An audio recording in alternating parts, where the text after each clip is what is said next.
Hi, I'm Andrew Wasson. Thanks for joining me for my weekly guitar blog. It's February 23rd, 2014, and this week we're going to do a lesson covering Mixolydian chord riffs. Now, this week's question was sent in from Steve K. He's out in Bellevue, Washington, and he wrote in with this email. One scale that I hear is really important for use in jazz is the Mixolydian mode.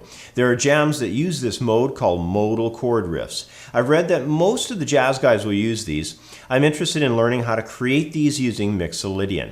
Could you show some examples of Mixolydian chord riffs? Thanks for all your hard work. Your lessons are great. From Steve K. in Bellevue, Washington, USA. Well, hey, thanks for writing in, Steve. When it comes to the use of Mixolydian mode and its application in the jazz style, there's lots that can be done for using this great sounding scale harmonically as riffs. So in this video, I'm going to run through ways to create riffs that will use the intervals from the Mixolydian mode in structures that are diatonic to Mixolydian.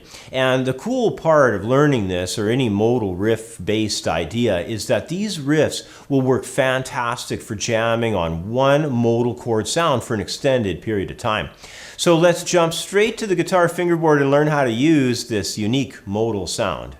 Well, when it comes to creating your own original Mixolydian riffs, or really any modal style riff, there's a few basic principles that are nice to follow. And these would mainly include, number one, being fully aware of the complete harmony for the mode. Number two, staying harmonically active. In other words, within your riff, include enough notes from the scale in order to firmly establish the mode. Now, number three would be to, of course, when you invent an idea, record it as quickly as you can, being sure that your idea is drawn exclusively from the mode that you want to apply. Now, in getting started here, I've decided to go with the D Mixolydian mode, and the first step is going to be establishing harmony. So to make things a little more interesting, I'm going to select an interval structure of stacked fourths, and I'm going to operate exclusively between the fourth through to the second strings.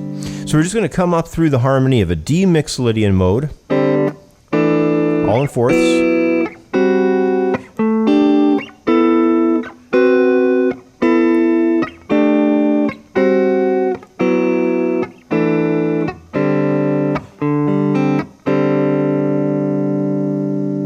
Okay, and I've taken the harmony that we'd established from that first example there using the D Mixolydian in fourths, and I've come up with a really simple riff. Now the riff even sticks directly to the same string sets that I worked on when the harmony was originally rehearsed there, and all I've really done was create some larger diatonic interval movements, and I came up with a rhythm idea for the riff as well. So what I want to get across here is that creating these ideas is actually quite simple in the grand scheme of things. But anyway, here's how this initial riff that I came up with sounds.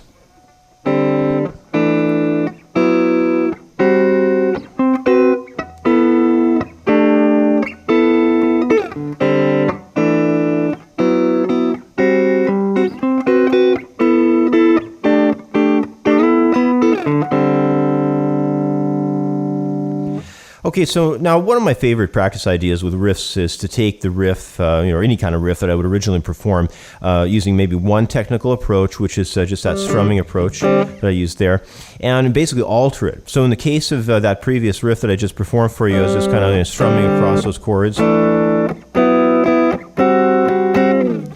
But what I'm going to do instead, next here, is I'm going to alter the playing style over to a plucked idea. So I'm going to put my pick down, and I'm going to use my fingers, and I'm going to do a finger plucking approach with this.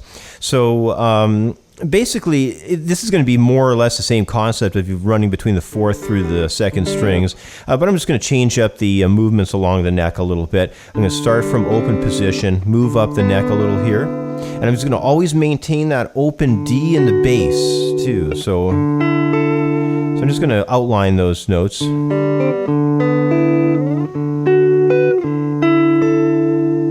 then I'm going to change it up in the second half of the progression. Come from the middle of the neck up.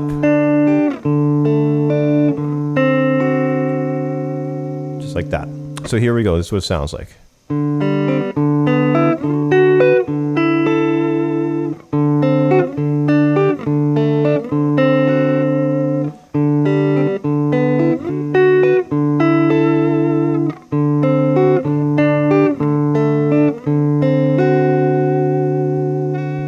maintaining of the D open bass note there is really going to make it a cool modal sound by locking down on that D note, so that when you go to make some kinds of phrases and invent some lines using the D Mixolydian mode, you'll be able to really have that nice locked down D note down underneath there.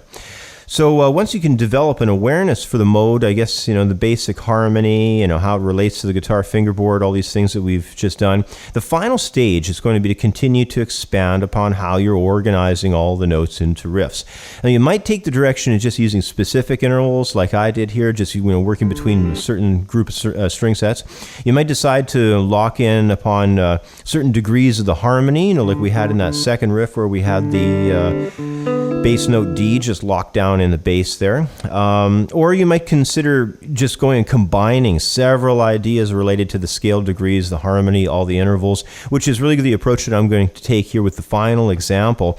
This riff operates around the D dominant 13th chord up here at the 10th position. It's going to drop down the fingerboard through several diatonic chords from the D Mixolydian mode. All this stuff is just locked into D Mixolydian. So anyway, I'll leave you with this. This is the final riff, and it's kind of using a whole bunch of ideas here. Here's how it sounds.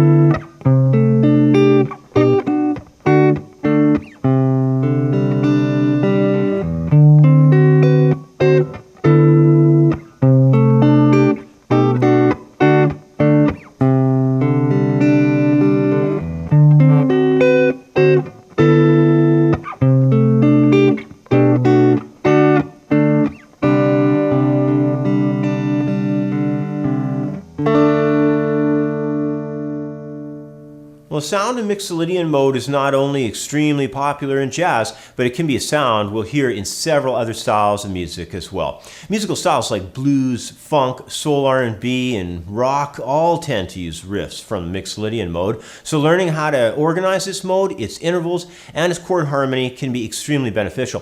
And as you've seen, taking the mode structure diatonically, ascending and descending along the fingerboard, playing voicings and intervals directly from the scale will work perfectly to develop the mode musically as riffs.